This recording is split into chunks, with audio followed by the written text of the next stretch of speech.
اور جو رحمان کے قریب ہیں وہی تو سارے جگت کے حبیب ہیں، یعنی احمد مصطفیٰ محمد مصطفیٰ روحی فدا ہو۔ صلی اللہ علیہ وسلم نے فرمایا اللہ کو راضی کرنا ہے تو اپنی حساب سے اسے راضی مت کرو، اپنی پسند کے اکارڈنگ اسے راضی مت کرو، اسے نہیں پسند ہے اللہ کو راضی کرنا ہے تو شراب مت پیو، اللہ کو نہیں پسند ہے، ڈرگز مت لو، اللہ کو نہیں پسند ہے، اسمیکنگ مت کرو، اللہ کو نہیں پسند ہے، انجیکشن مت لو، اللہ کو نہیں پسند ہے، نشہ آور چیزیں استعمال مت کرو، اللہ کو نہیں پسند ہے، جوا مت کھیلو، اللہ کو نہیں پسند ہے، گیملنگ مت کرو، اللہ کو نہیں پسند ہے۔ اللہ کو راضی کرنا ہے تو نماز پڑھو، اللہ کو پسند ہے، روزہ رکھو، اللہ کو پسند ہے، حج کرو، اللہ کو پسند ہے، زکوٰۃ دو، اللہ کو پسند ہے، نیکیاں کرو، اللہ کو پسند ہے، خیرات کرو، اللہ کو پسند ہے۔ حضور فرما رہے ہیں صلو، نماز پڑھو لیکن اپنی مرضی سے نہیں، صلو کما رأیتمونی اصلی، جیسے میں نماز پڑھتا ہوں ویسے پڑھو، جب تم ایسے پڑھو گے تو میری سنت بھی ادا ہوگی، مولا کی عبادت بھی ادا ہوگی۔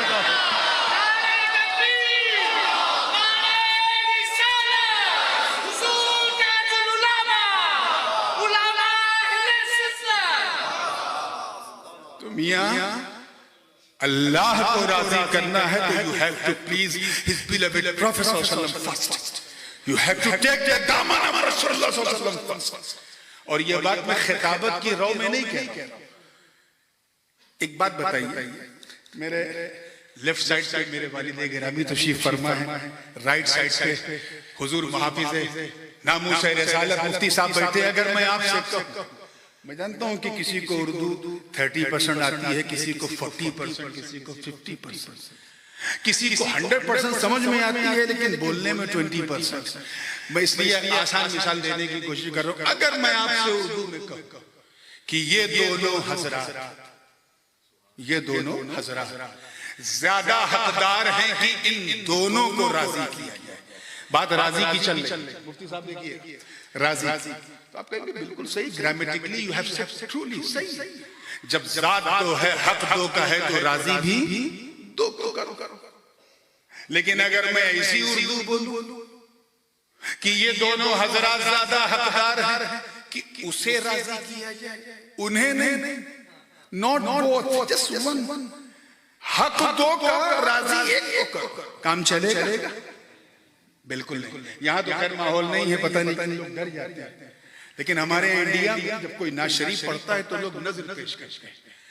خوش وہی ہوتا ہے جس کی پاکٹ میں نظر آتا ہے، دوسرا نہیں ہوتا۔ آپ شاعر صاحب سے اگر نظر ہدیہ دیں گے، گفٹ دیں گے تو شاعر خوش ہوگا، مقرر نہیں ہوگا۔ کیوں؟ جسے ملا پلیجر اسی کو ملا، خوشی اسی کو۔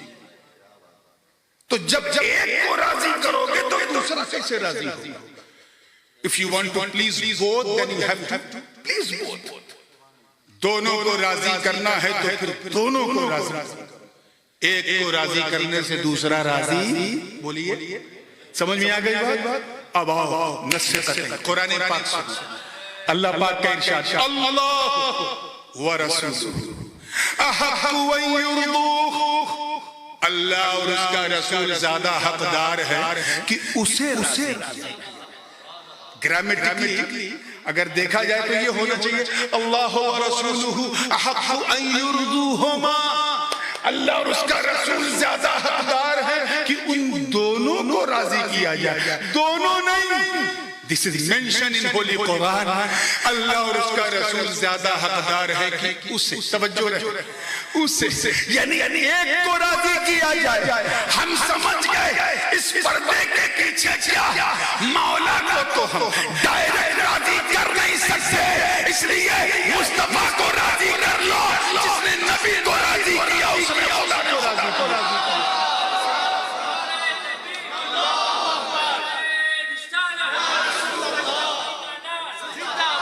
ویسے بھی میں مرجع کے قریب جو ضمیر ہو اسی کا اعتبار ہوتا، تو ضمیر بھی جو قریب ہے وہ رسولہ والی، لیکن میں نے سوچا یہ باؤنسر نہ ہو جائے اس لیے یہ مثال نہیں دیا۔ توجہ، تو اللہ کو راضی کرنا تو مصطفیٰ کو راضی کرنا، نبی کو راضی کر کے تو دیکھو۔ حضور فرما رہے ہیں. اور اس پر میں اپنی بات کو سمیٹ دوں گا کیونکہ اب گھڑی بڑی تیزی سے آگے ہو گئے.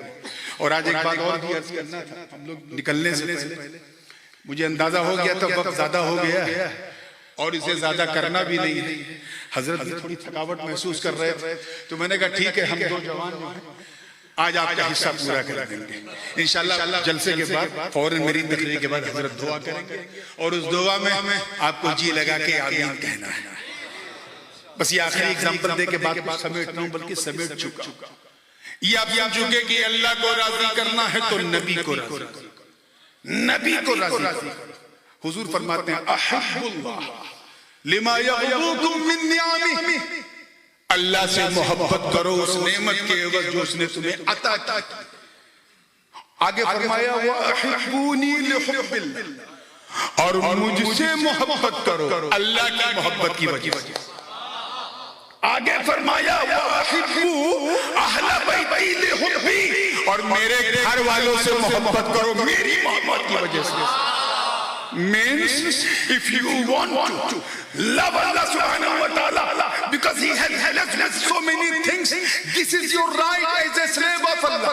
But if you claim that you are loving me, تو سنو اگر مجھے راضی کرنا مجھ سے محبت کرو اللہ کی محبت کی وجہ سے اور اگر مجھ سے محبت کے دعوے دار ہو تو میرے بچوں سے محبت کرو. یاد رکھنا جس طرح پوتے کو مارو تو دادا خوش نہیں ہوتا, نواسے کو کچھ کہو تو نانا خوش نہیں ہوتا, ایسے ہی اگر کسی سید پہ انگلی اٹھاؤ گے تو مصطفیٰ خوش نہیں ہوں گے اور جب مصطفیٰ خوش نہیں ہوں گے تو خدا خوش نہیں ہوگا. تو کہنے سننے کو بہت تھی, میں اپنی بات کو بس اسی پہ ختم کر رہا ہوں کہ بس try to change your lifestyle. ایک شکایت بار بار میرے پاس آ رہی تھی نوجوانوں کی طرف سے کہ بالخصوص ہمارے Muslim youth they keep taking so many drugs and wine, وہ چیزیں جو نجس العین ہے ان کا استعمال کرتے ہو.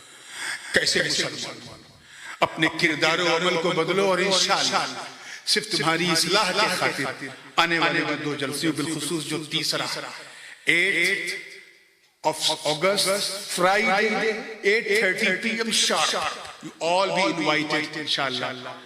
ICC وہاں آنا ہے اور اپنے آپ کو بدلنے کی کوشش کرنا ہے.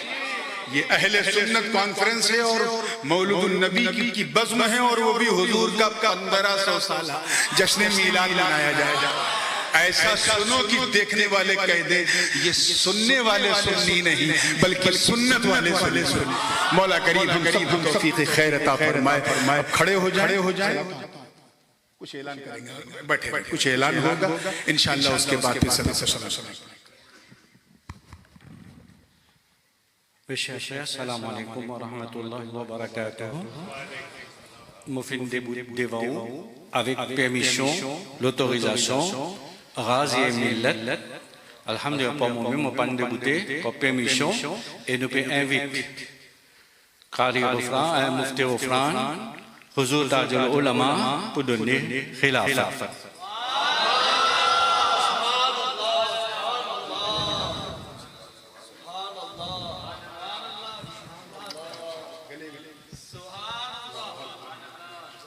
نعرہ تکبیر, نعرہ رسالت, علماء. تو اس کو محققین کہتے ہیں دنیا میں سب سے جو کمزور چیز ہے اسے مکڑی کا جالا کہتے ہیں, بلکہ اس پہ قرآن بھی شامل ہے. قرآن نے بھی مکڑی کے جالے کو بہت کمزور ثابت کیا. اس کو عربی میں ہمارے علماء تار عنکبوت کہتے ہیں. مکڑی کو عنکبوت کہا جاتا ہے اور اس کے جالے کو جو وہ بنتی ہے تار ہوتے ہیں. کتنا کمزور ہے وہ کہ اگر ایک دن کا نہیں بلکہ چند گھنٹے کا بچہ جو ابھی آج ہی پیدا ہوا اس کی انگلی اگر لگ جائے تو وہ مکڑی کا جالا ٹوٹ جائے. کتنا کمزور ہے. ایک دن کا بچہ اس کو توڑ سکتا ہے, مگر جس خوبی کے ساتھ مکڑی جالا بناتی ہے آج تک دنیا میں کوئی سائنسداں ایسا پیدا نہیں ہوا کہ اسی خوبی کے ساتھ مکڑی کی جالے کی طرح وہ کوئی جالا بنا سکے. آپ اندازہ فرمائیں, غور فرمائیں, توجہ کریں. حضرت یوسف تو بہت بڑی چیز, جناب ایوب تو بڑی شان, حضرت موسیٰ کی تو بڑی شان, آمنہ کے لال کی تو کوئی مثال ہی نہیں, نہ کوئی مثل ہے نہ مثال ہے. جس کا سایہ نہیں ہے اس کی مثال کیا دی جا سکتی ہے. لیکن اندازہ فرمائیں, ایک بہت کمزور سی چیز جسے مکڑی کا جالا کہتے ہیں, جس شان سے وہ کیڑا مکڑی جسے ہم کہتے ہیں اپنے جالے کو بنتی ہے, آج تک کوئی سائنسداں اسی شان کے مطابق جالا بن نہ سکا, اسی طرح نہ بنا سکا. وجہ قدرت بتا رہی ہے, دیکھو ہمارا بنایا ہوا کیڑا جو کر سکتا ہے اب تک تم بھی نہیں کر سکتے. جب ہمارے بناؤ ہوئے کیڑوں کے مقابلے میں تم نہیں آ سکتے تو ہمارا مقابلہ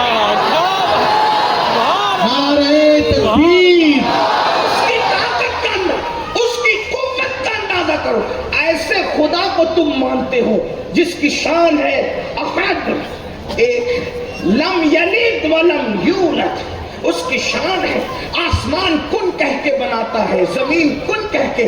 ایسے خدا کی تم عبادت کرتے ہو اور وہ کہتا ہے کہ میں ہی الہ ہوں, بے شک تو ہی الہ, اور تیرے سوا اور ہے کون, اس لیے کہ تو ہی الہ ہے, معبود تو صرف تو ہی ہے. اور میں آپ کو یہ بتانا چاہتا ہوں مسلمانوں, ہم سب سے زیادہ کس کو چاہتے ہیں, کس سے محبت کرتے ہیں؟ ماں سے زیادہ, باپ سے زیادہ, بھائیوں سے زیادہ, بہنوں سے زیادہ, پیر سے زیادہ, استاد سے زیادہ, کائنات کی ہر شے سے زیادہ. جس سے پیار کرتے ہیں اسے محمد الرسول اللہ کہتے ہیں. لیکن ہم ان سے پیار کرتے ہیں, ان سے محبت کرتے ہیں, ان کی بھی عبادت نہیں کرتے. آپ کی توجہ ہے, جب اتنی پیاری محبوب ہستی ان سے صرف محبت کرتے ہیں, ان کی عبادت نہیں کرتے.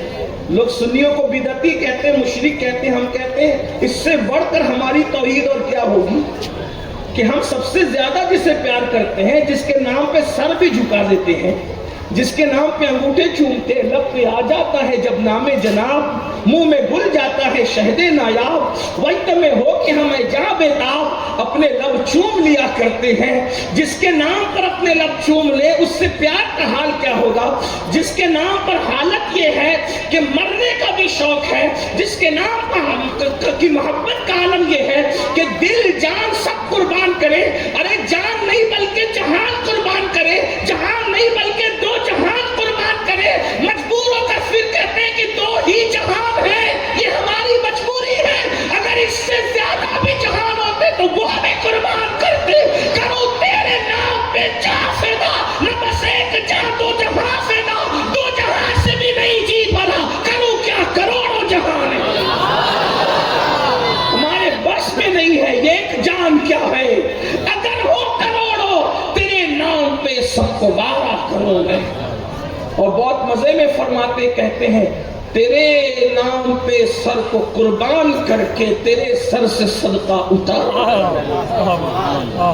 اندازہ, جس سے اتنی محبت کرتے ہیں اس کی بھی عبادت نہیں کرتے.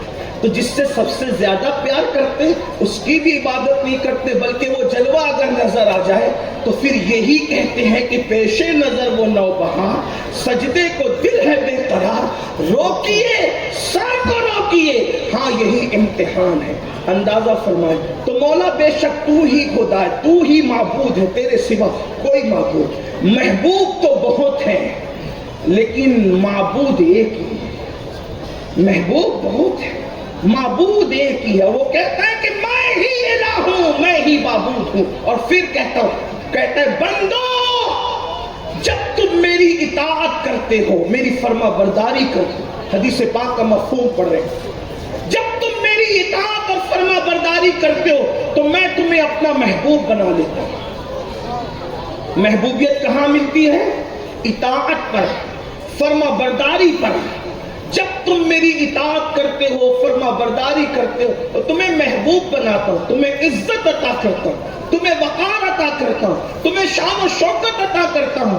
اور پھر فرمایا گیا جب تم میری نافرمانی کرتے ہو, اب دیکھیے اللہ اکبر کیا کہا جا رہا ہے, جب تم میری نافرمانی تو پھر میں تم پر ظالم مسلط کر دیتا ہوں. بلکہ اس سے پہلے فرمایا کہ جب تم میری نافرمانی کرتے ہو تو میں تم سے ناراض ہو جاتا ہوں, میں تمہیں اپنا دشمن بنا لیتا ہوں اور نافرمانوں پہ لعنت کرتا ہوں اور ان پر ظالموں کو مسلط کرتا ہوں اور ظالموں کے دل میں بھی تمہاری دشمنی ڈالتا ہوں. پھر وہ تم پہ ظلم کرتے ہیں, تم پہ جبر کرتے ہیں اور تم ان کے سامنے گڑ گڑاتے ہو. ارشاد فرمایا ان کے سامنے گڑ گڑانے سے حالات نہ بدلیں گے. ارشاد فرمایا اگر گڑ گڑانا ہے تو میری بارگاہ میں گڑ گڑاؤ, اگر رجوع کرنا ہے تو میری بارگاہ میں رجوع کرو, توبہ کرنا ہے میری بارگاہ میں توبہ کرو. دیکھو اللہ رب العزت ارشاد اپنے محبوب کی زبان کے ذریعے سے ہمیں فرما رہا ہے, حدیث قدسی میں بتایا جا رہا ہے اگر دنیا کے حالات بدلنے لگے, اگر دنیا کے حالات تبدیل ہونے لگے, اللہ اکبر, اگر ظلم سر چڑھنے لگے تو آقا علیہ السلام حدیث قدسی بیان کرتے ہوئے ارشاد فرما رہے ہیں, اللہ فرماتا ہے اوروں کے پاس گڑ گڑانے کی بجائے اللہ کی بارگاہ میں اپنے گناہوں پر رو, اپنے گناہوں پر آنسو بہاؤ, رب کی بارگاہ میں گڑ گڑاؤ. اندازہ فرمائیں ہم ہر دروازے پر جانے کے لیے تیار ہے, کیا رب کی بارگاہ میں آنے کے لیے بھی تیار ہے؟ ہم سب کے پاس جانے کے لیے تیار ہے, کیا رب کی چوکھٹ پر بھی گڑ گڑانے کے لیے تیار ہے؟ اور یاد رکھنا کہیں بھی گڑ گڑاؤ, ہر جگہ گڑ گڑانے سے عزت جاتی ہے. ایک ہی در ہے جہاں گڑ گڑانے سے عزت نہیں جاتی بلکہ عزت بڑھ جایا کرتی ہے. اور جگہ آنسو بہاؤ تو وہ پانی بن کر کے بہ جاتے ہیں, رب کی بارگاہ میں آنسو بہاؤ تو وہ موتی بنا کر کے چن لیے جاتے ہیں, موتی بنا کر کے اٹھا لیے جاتے ہیں, موتی بنا کے شان کریمی نے چن لیے.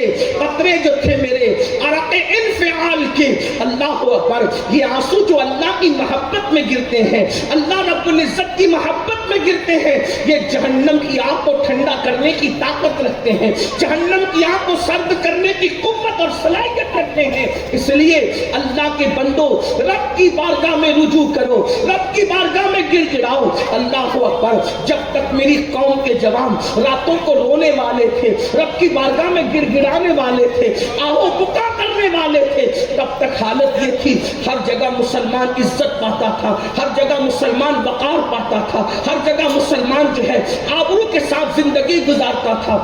حالت یہ تھی